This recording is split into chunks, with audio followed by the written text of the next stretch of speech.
মুখ্যমন্ত্ৰীৰ আইন উপদেষ্টা শান্তনু ভৰালী ডাঙৰীয়া, বিত্ত বিভাগৰ প্ৰধান সচিব সমীৰ সিনহা ডাঙৰীয়া, আয়ুক্ত সচিব জগন্নাথন ডাঙৰীয়া, নীতিন খাৰে ডাঙৰীয়া, ষ্টেট বেংক অফ ইণ্ডিয়াৰ CGM সুধীৰ কুমাৰ শৰ্মা ডাঙৰীয়া, কানাড়া বেংকৰ CGM প্ৰণয় ৰঞ্জন দত্ত ডাঙৰীয়াকে আদি কৰি মঞ্চত উপবিষ্ট বিভিন্ন বেংকৰ বিষয়াসকল আৰু ছাত্ৰ ছাত্ৰী বন্ধু বান্ধৱীসকল আৰু বিশেষকৈ তেওঁলোকৰ পিতৃ মাতৃসকল, আজি আমি সভাখন 11 বজাত অনুষ্ঠিত কৰাৰ কথা আছিলে। যেতিয়া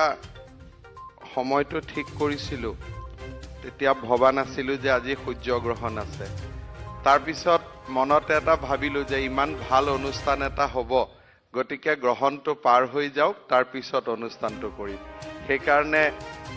অভিনন্দন এই আঁচনিটোৰ কথা আমি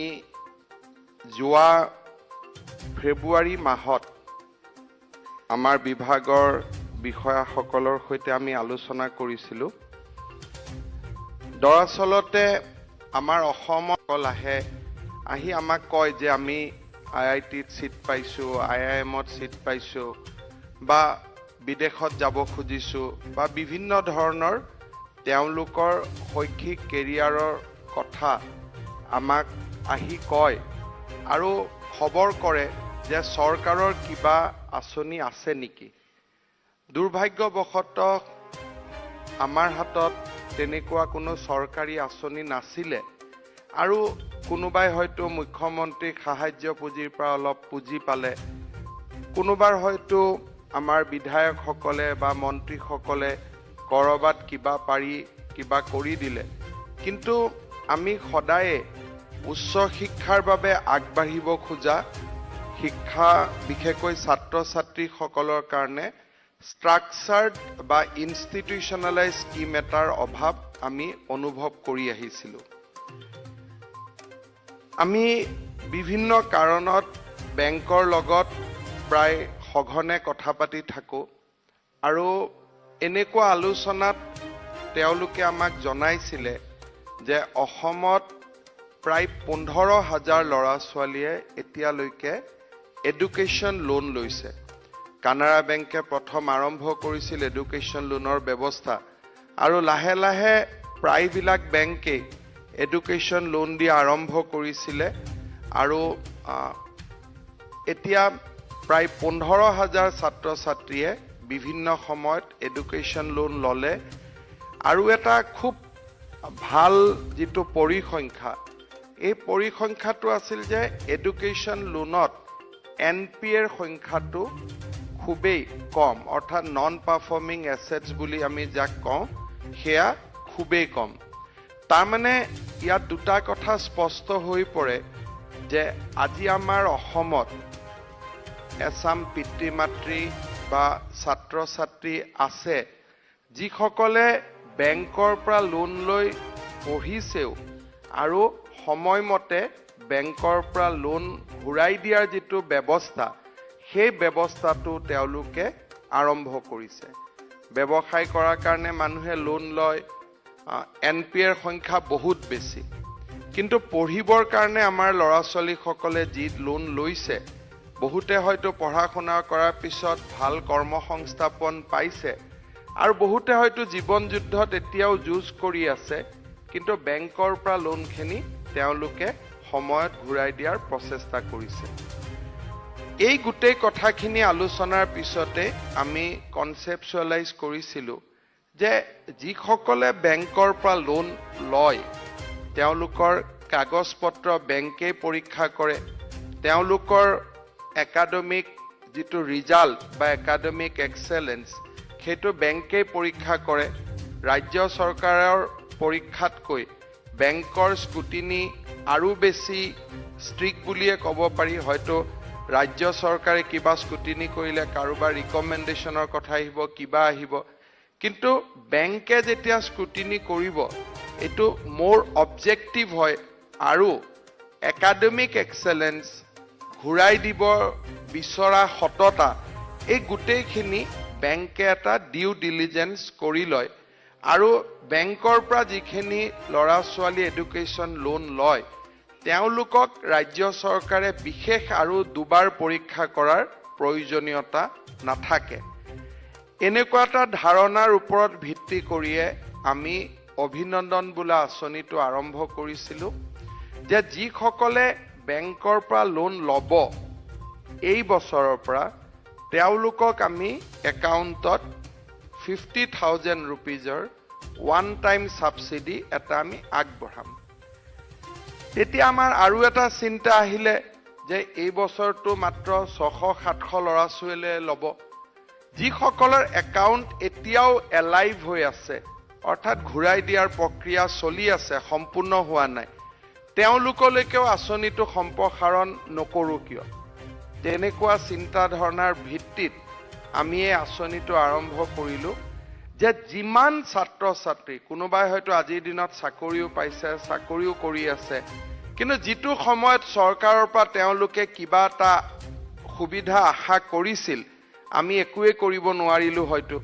গতিকে যিসকলৰ লোন একাউণ্টত 10,000 টকাও ঘূৰাই দিব যদিও আজি বাকী আছে তেওঁলোকৰ পৰা আৰম্ভ কৰি এই বছৰ লোন লোৱা সকলো ছাত্ৰ ছাত্ৰীক সামৰি আমি এই পাৰ্টিকুলাৰ স্কিমটো আমি আৰম্ভ কৰিলোঁ যে আমি তেওঁলোকৰ একাউণ্টত 50,000 টকাকৈ উভতাই দিম এবিধ ছাত্ৰ ছাত্ৰী এতিয়াও বাদ পৰি গৈছে আমি মেকানিজমটো বিচাৰিব পৰা নাই মোক বহুতে টুইটতো কৈছে হোৱাটছআপো দিছে ফেচবুকো দিছে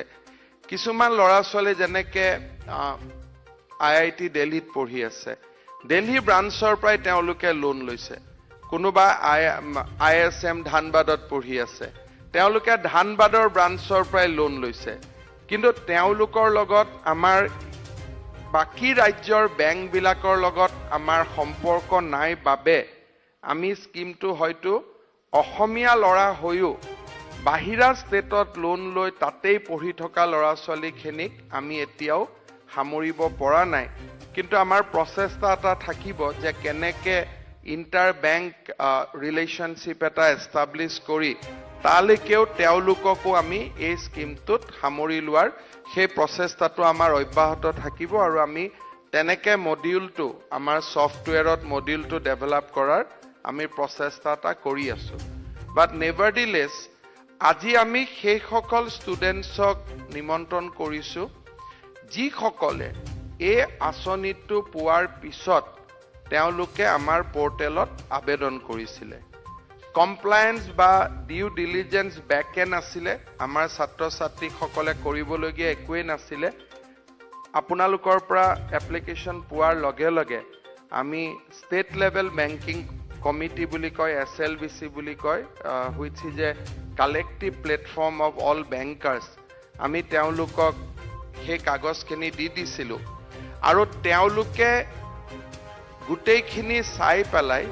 1546 এপ্লিকেশ্যনক তেওঁলোকে ইলিজিবল বুলি ক'লে যিকেইজন ইলিজিবল নহয় মেইনলি যাৰ NPA হৈ গৈছে অলৰেডি এছেটটো নন পাৰফৰ্মিং বুলি ডিক্লেয়াৰ্ড হৈছে তেওঁলোকক বাদ দি আৰু কোনোবাই আঁচনিটো নুবুজাকৈ যে বেংকৰ পৰা লোন পাম বা নতুনকৈ চৰকাৰে কিবা দিব তেনেকুৱা ভাবি আবেদন কৰা সকলক বাদ দি বাকি সকলো এপ্লিকেশ্যনে আমি কমপ্লায়েন্স বা SLBC আমাক জনাই দিয়াৰ পিছত আমি অনুমোদন দিলোঁ আপোনালোকে ইয়াৰ পৰা ওলাই যাওঁতে প্ৰত্যেকটো বেংকৰ ব্ৰাঞ্চৰ নামত একোটা সৰু কাউণ্টাৰ দেখিব তাৰ পৰা আপোনালোকে চেংচন লেটাৰ্ছখিনি লৈ যাব আৰু আমি চেষ্টা কৰিম যে আজি গধূলি 4টা বজাৰ ভিতৰত আৰু নহলে by 12 tomorrow আপোনালোকৰ একাউণ্টত 50,000 rupees অটোমেটিক আপোনালোকে দেখা পাব আমি ট্ৰান্সফাৰ কৰি দিম থ্ৰু ইলেক্ট্ৰনিক ট্ৰান্সফাৰ কাৰোবাৰ যদি একাউণ্ট পাৰে কেতিয়াবা দুই এজনৰ একাউণ্টত নেদেখুৱাব পাৰে আপোনালোকে যেন লগে লগে আমাৰ যিটো পৰ্টেল আছে তাতে আপোনালোকে এটা খালি কৈ দিয়ে যে মোৰ একাউণ্টত শ্ব' কৰা নাই তেতিয়া আমি সেইখিনি আকৌ কৰি ল'ম বাট মই ভাবো যে বাই এণ্ড লাৰ্জ 99.9% ষ্টুডেণ্টৰ অসুবিধা নহয় কালি 4টা বজাৰ ভিতৰত সকলোৰ একাউণ্টত এই 50,000 rupees-টো শ্ব' কৰিব আৰু সেইখিনি আমি ডিউ ডিলিজেন্স কৰি লৈছো আই এম শিওৰ বাই 99.9% যে 99.9%ৰ ক্ষেত্ৰত কালি এইটো শ্ব' কৰিব এতিয়া আমাৰ নেক্সট ষ্টেজটো হ'ল যে বহুতে চৰকাৰক বিশ্বাস নকৰে this is a big crisis of governance বুলি কওক বা বিশ্বাসৰ এটা অভাৱ বুলি কওক বহুত ষ্টুডেণ্ট আমাৰ মাজতো আছে যোনে আজি ইনভাইটেশ্যন পোৱাৰ পিছত আকৌ বেংকক সুধিছে যে কথাটো হয় নহয় সো হয়তো ইয়াৰ মাজতো দুই এজন ষ্টুডেণ্ট আছে মোক বেংকৰ পৰা কৈছে কিন্তু তাতকৈ ডাঙৰ কথা যে 3,500 ষ্টুডেণ্ট যি এই স্কিমত ইলিজিবল তেওঁলোকে আবেদনে কৰা নাই ভাবিলে চৰকাৰেতো মিছা কথাই কৈ থাকে চৰকাৰে ক'ত এইবিলাক কৰে টকা পইচা ঘোষ নিদিলে পাম জানো দেই যে ক্ৰাইচিছ অফ কনফিডেন্স মানুহৰ মনত এটা সাংঘাতিক ক্ৰাইচিছ অফ কনফিডেন্স থাকে যে এনে আৰু চৰকাৰে দি দিবনে আচলতে আমি এনেই দিয়া নাই আপোনালোকক আমি আগতে সহায় কৰিব লাগিছিল পঢ়া শুনাৰ উচ্চ শিক্ষাৰ বাবে ষ্ট্ৰাকচাৰ্ড ব্যৱস্থা এটা থাকিব লাগিছিল আমি কৰিব পৰা নাছিলো আজি আমি কৰিছো মই আপোনালোকক ৰিকুৱেষ্ট কৰিম যে বাকি যি 3,500 ষ্টুডেণ্ট আগবাঢ়ি অহা নাই তেওঁলোককো কালি আপোনালোকৰ যেতিয়া একাউণ্টত টকাটো দেখুৱাব ইউ আৰ ফুল্লি ছেটিছফাইড যে নহয় আমাৰ একাউণ্টত টকাটো আহিলে তেতিয়া বাকি সকলকো যদি আপোনালোকে খবৰ দিয়ে যে আপোনালোকেও আবেদন কৰক তেতিয়া আমি মাৰ্চ মাহত আৰু এটা নেক্সট ইনষ্টলমেন্ট এটা আমি দিব পাৰিম কাৰণ 31 মাৰ্চ হৈ যোৱাৰ লগে লগে অহা বছৰ আমি অকল কাৰেণ্ট ষ্টুডেণ্টখিনিৰ কাৰণে স্কিমটো ৰাখিব খুজিছো যিসকলে আগতে লোন ল'লে তেওঁলোকৰ কাৰণে আমি স্কিমটো ৰাখিব খোজা নাই অহা 1 এপ্ৰিলৰ পৰা অকল তেওঁলোকেহে পাব যিসকলে ইন ডেট ফাইনেন্সিয়েল ইয়াৰ বেংকৰ পৰা লোন ল'ব গতিকে আপ টু 31 মাৰ্চলৈকে বাকি ষ্টুডেণ্টখিনিৰ কাৰণে এই উইণ্ডোটো খোলা থাকিব আৰু মই ভাবো যে সেইটো এভেল কৰিব পাৰাটো আমিও ভাল পাম দি পেলাই আৰু হয়তো আমি আমাৰ দায়িত্ব এটা পালন কৰিব পাৰিম তেনেকুৱা এটা আমাৰ ভাৱ হ'ব আমাৰ অসমত সোণোৱাল ডাঙৰীয়া দায়িত্ব লোৱাৰ পিছত আমাৰ চৰকাৰ গঠন হোৱাৰ পিছত শিক্ষাৰ ক্ষেত্ৰত আমি বহুতবোৰ নতুন ইনিচিয়েটিভ লৈছো মই ভাবো যে 3 বছৰ 8 মাহ হৈ যোৱাৰ পিছত আমাৰ চৰকাৰখনৰ আটাইতকৈ সফলতা আছিল যে কলেজত এডমিশন যে আজি যেতিয়া আমি মেট্ৰিক পাছ কৰো বহুত ল'ৰা ছোৱালী থাকে যে কলেজত এডমিশন লবৰ কাৰণে আজিকালি দিনত 10,000 পৰা 12,000 টকা দিব লাগে দেউতাক মাকৰ হাতত বহুত সময়ত এই টকাটো যোগাৰ কৰাটো কষ্টৰ কাম হয় মই যেতিয়া শিক্ষা মন্ত্ৰী আছিলো প্ৰথম আমি এই চৰকাৰ গঠন হোৱা কলেজত নামভৰ্তিকৰণ আমি বিনামূলীয়াকৈ কৰি দিম যে হায়াৰ সেকেন্ডাৰী ফাৰ্স্ট ইয়াৰ সেকেন্ড ইয়াৰ ডিগ্ৰী ফাৰ্স্ট ইয়াৰ সেকেন্ড ইয়াৰ থাৰ্ড ইয়াৰ 5টা বছৰত যি এডমিশন হ'ব সেইটো আমি ফ্ৰী কৰি দিম আপোনালোকে ৰিয়েলাইজ কৰিব পাৰে যে আজিকালি কলেজত এনেকুৱা যে ফাৰ্স্ট ইয়াৰ মানে ডিগ্ৰী পঢ়িলে এটা এডমিশন ল'ব নালাগে 3টা এডমিশন ল'ব লাগে ফাৰ্স্ট ইয়াৰ সেকেন্ড ইয়াৰ থাৰ্ড ইয়াৰ বা সেমিষ্টাৰ যি নকক কিয় 3টা এডমিশন লওঁতে 3 বছৰ বা হায়াৰ সেকেন্ডাৰী ফাৰ্স্ট ইয়াৰৰ পৰা ডিগ্ৰী থাৰ্ড ইয়াৰলৈকে প্ৰত্যেক বছৰে 10,000 টকা দি থাকা আৰু কাৰোবাৰ ঘৰত যদি 3টা ল'ৰা ছোৱালী একেলগে কলেজত পঢ়ে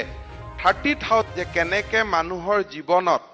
কব নোৱাৰাকৈ সৰু সৰু আঁচনিবিলাকে প্ৰভাৱ পেলায়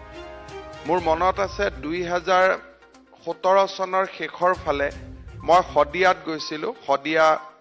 এখন সৰু অনুষ্ঠান আছিলে এজনী সৰু ছোৱালীয়ে কোনে নাই কাৰণ তেতিয়া মোৰ আইডিয়া নাছিল যে প্ৰত্যেক বছৰে এটা এডমিশন ল'ব লাগে কাৰণ আমি কটনত পঢ়া দিনত প্ৰত্যেক বছৰতে এডমিশন ল'ব নালাগিছিল এবাৰ ল'লে আৰু 2 বছৰৰ কাৰণে হৈ যায়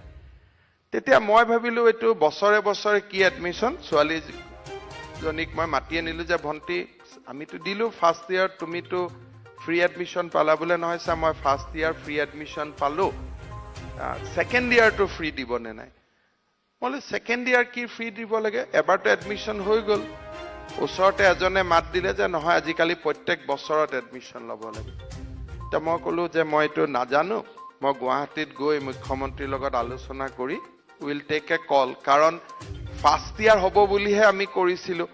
যদি প্ৰত্যেক 3টা বছৰ একেলগে আহি যায় 70 কোটি তেতিয়া 80 কোটি লাগিছিল তাৰমানে 3 বছৰত একেলগে দিলে the expenditure on budget will be 240 crores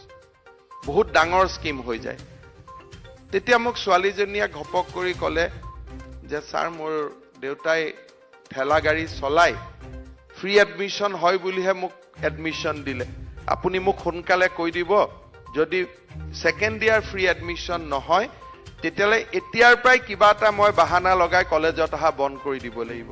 কাৰণ তেতিয়া যদি মই কলেজত নাহো মানুহে আৰু ক'ব যে টকা পইচা দেউতাকে নিদিলে কাৰণে বন্ধ কৰিলে মই এতিয়াৰ পৰাই এই কামটো কৰিব লাগিব এতিয়া এই কথাখিনি কোনো মানে ৰূপকথাৰ কাহিনী নহয় যে it is not a story telling things just 2 বছৰ আগতে হোৱা ঘটনা হদিয়াত ছোৱালীজনী হয়তো এতিয়াও পঢ়ি আছে হয়তো মোৰ কথা এতিয়াও ইয়াৰ পৰা শুনি আছে তেতিয়া আমি আহি ইয়াতে 3 বছৰৰ এডমিশ্যন আমি বিনামূলীয়া কৰি দিলো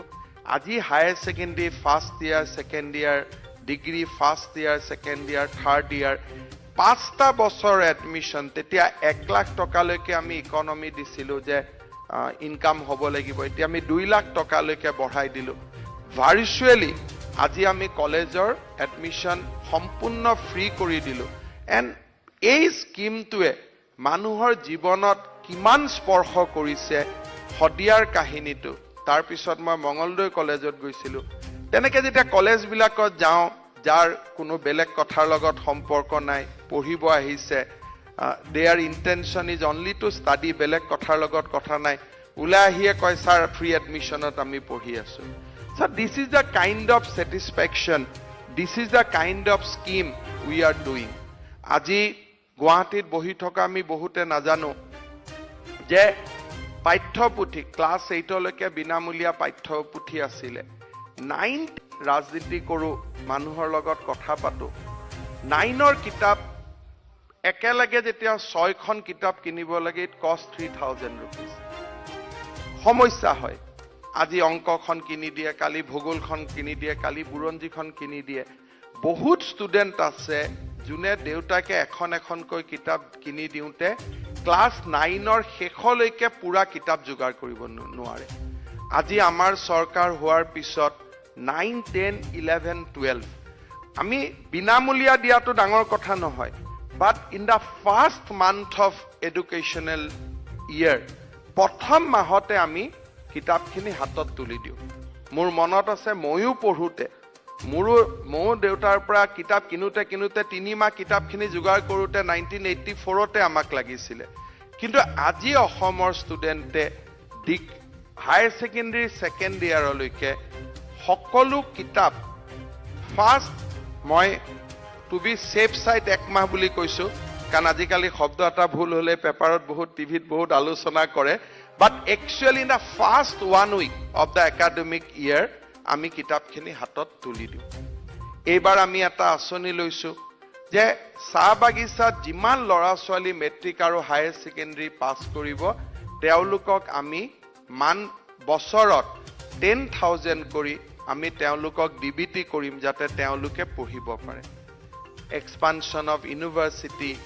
কলেজেস মেডিকেল কলেজেস এই বছৰ ইমান গণ্ডগোলৰ মাজতে গণ্ডগোলৰ জায়গাত চলি থাকিছিলে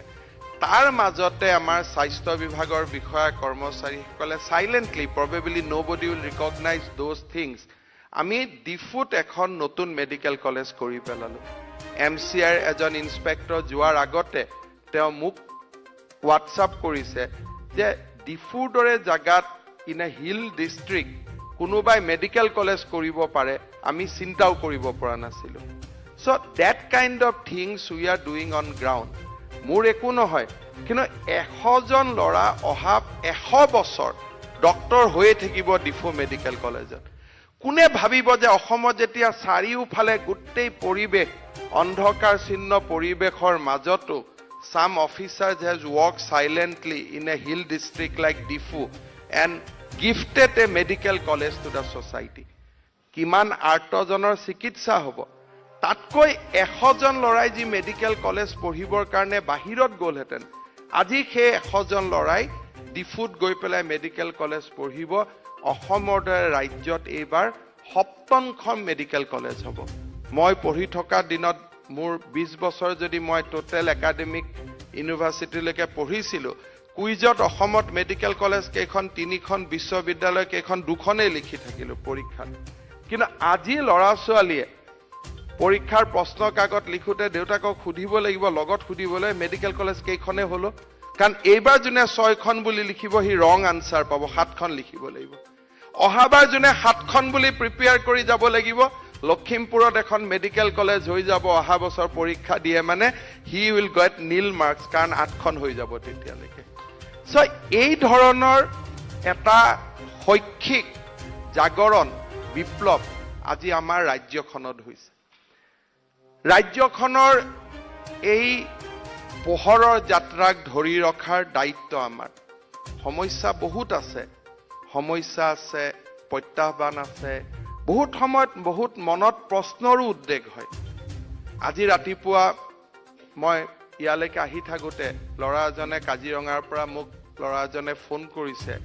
যে কাজিৰঙাত যিসকলে জীপ সাফাৰী কৰে 200খন মান জীপ আছে তেওঁলোকে কয় দিনটোত এই সময়ত আমি থাকিব নোৱাৰো 5 বাৰ 4 বাৰকৈ টিপ না মাৰিবই লাগে আজি দিনটোত 200খন জীপৰ মাত্ৰ 20খন জীপ চলি আছে 180খন জীপ বন্ধ হৈ আছে যোৱা 15 দিনৰ পৰা তেওঁলোকৰ পৰিয়ালে দৈনিক মজুৰিটো পাবলগীয়া বা তেওঁলোকে পোৱা নাই দায়িত্বকাৰ কাৰ কথা কাৰ বতৰা বেলেগ কথা কিন্তু মানুহৰ জীৱনৰ আন এটা দিশ আমাৰ সন্মুখত উন্মোচিত যেতিয়া হয় তেতিয়া আমি সকলো কথাৰে ব্যালেন্স ভিউ ল'ব পাৰো তেতিয়া সেই সোসাইটিখনে প্ৰস্পাৰ কৰে ইমোশন হয় আবেগ হয় কিন্তু আবেগ আৰু যুক্তিৰ মাজত যেতিয়া এখন সোসাইটিয়ে ব্যালেন্স কৰিব পাৰিব সেই সোসাইটিখন আগত যাব আৰু যেতিয়া আবেগে গাইডিং ফোৰ্স হ'ব তেতিয়া কৰবাত নহয় কৰবাত প্ৰগতিয়ে স্তব্ধ হৈ পৰিব বিকাশ স্তব্ধ হ'ব দৰিদ্ৰতা বাঢ়িব মানুহৰ জীৱনৰ যি যাত্ৰা সেই যাত্ৰাত কৰবাত নহয় কৰবাত দাৰি কমা আহিব মই বিশ্বাস কৰো যে অসমৰ প্ৰগতিৰ যাত্ৰা চলাই ৰখাৰ বিৰামহীন প্ৰগতিৰ বাবে কাম কৰাৰ দায়িত্ব আমাৰ সকলোৰে আছে সমস্যা থাকিব সমস্যাৰ লগত আমি যুঁজিম আৰু সমস্যাৰ লগত যুঁজাৰ যি এক নতুন তাত্ত্বিক যি সংজ্ঞা যে যুক্তি হ'ব আলোচনা হ'ব কথা বতৰা হ'ব এই ধৰণে আমি যেতিয়া আগুৱাই যাম তেতিয়া আমি আমাৰ জাতিটোক বিশ্বৰ দৰবাৰত প্ৰতিষ্ঠিত কৰাব পাৰিম পুনৰ এবাৰ আপোনালোকক অভিনন্দন জনাইছো মই আগতে কৈছো যে I don't want to take a huge credit যে আমি কিবা এটা কৰিছো বিকজ আমি কৰাৰ প্ৰয়োজনীয়তা বহুত আগতে আছিল যে উচ্চ শিক্ষা লাভ কৰিব বিচৰা ছাত্ৰ ছাত্ৰীসকলৰ বাবে এটা ইনষ্টিটিউচনেলাইজ স্কিমৰ বহুত দিনৰ পৰা প্ৰয়োজনীয়তা মই অনুভৱ কৰি আহিছিলো এইটো এটা আমাৰ সৰু প্ৰয়াস অনাগত দিনত ইয়াক আমি আৰু বেছি প্ৰসাৰ কৰাৰ চেষ্টা কৰিম আপোনালোকৰ বহুত বহুত ধন্যবাদ আৰু শুভেচ্ছা জনাই মই মোৰ বক্তব্যৰ সামৰণি মাৰিছো